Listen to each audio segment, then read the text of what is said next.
Bonjour tout le monde, aujourd'hui je vais vous parler du couvercle Extra Crisp de Cookéo. J'avais déjà fait il y a quelques temps une petite vidéo de présentation rapide. Voilà, ça fait quelques mois que je l'ai, j'ai un petit peu plus d'expérience et j'avais envie de la partager avec vous.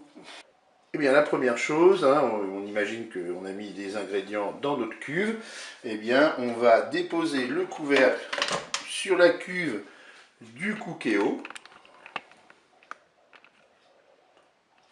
Bon, il se pose sur la cuve, mais il bouge quand même. Vous mettez, je dirais, les poignées du couvercle, je dirais, alignés avec les poignées de la cuve du Cookéo.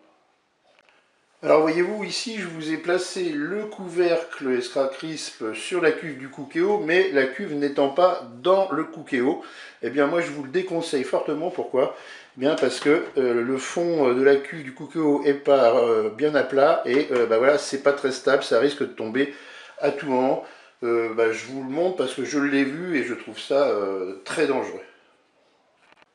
Une autre précaution, c'est de faire attention à ce que le fil ne se coince pas entre, comme ici, le couvercle et la cuve du Cookéo.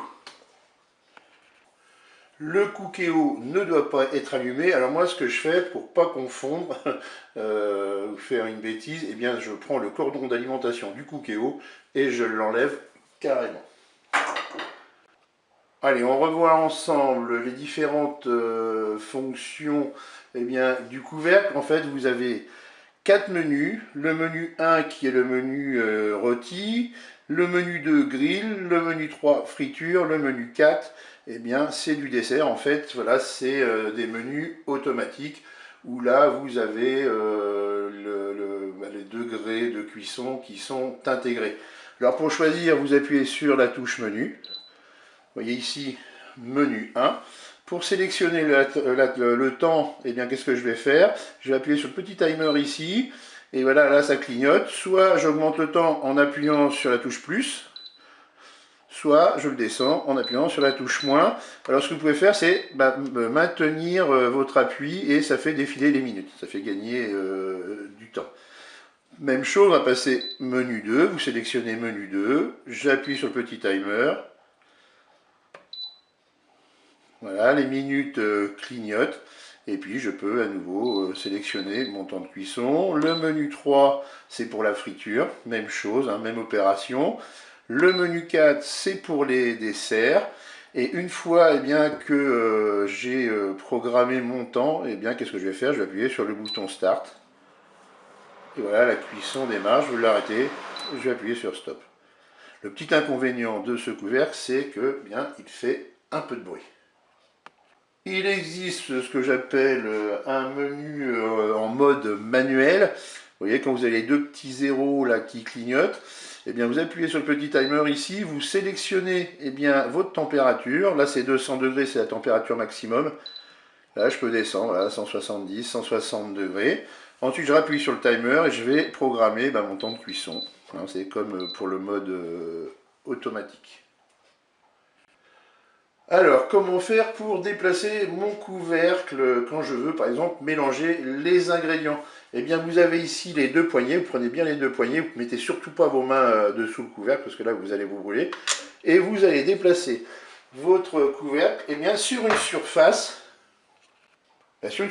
qui est résistante à la chaleur, ou alors, ce que vous pouvez peut-être faire, si vous avez un grand sous-de-plat, vous mettez votre couvercle Extra Crisp sur ce sous-de-plat.